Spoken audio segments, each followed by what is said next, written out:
Hi everyone, welcome back to our channel.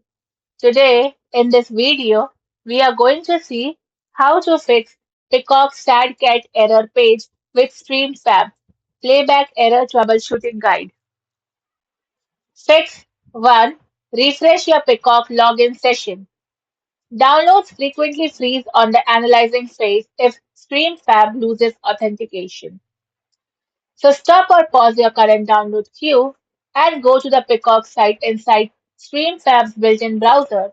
Then manually log out and then log back in. And occasionally visit the Peacock tab while downloading to ensure the session hasn't expired. 6. 2. Delete corrupted caches and logs. Close the Streamfab application completely and ensure it is not running in the background via Windows Task Manager.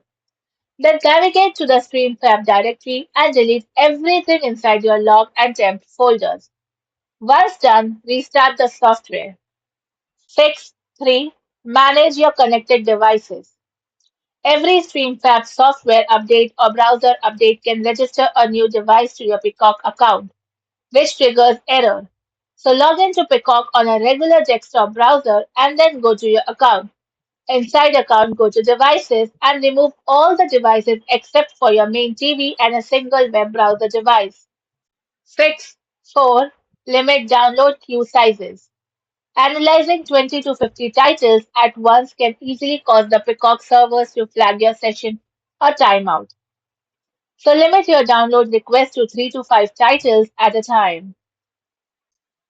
Fix 5. Adjust VPN and network settings.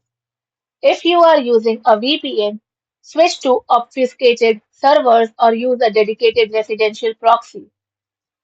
And check pass-through proxy server in Streamfab's network settings. Then try running a test download on a different network, like a mobile hotspot, to rule out your ISP's routing configuration. Thank you for watching, and for more such informative videos, do like, share, and subscribe to our channel.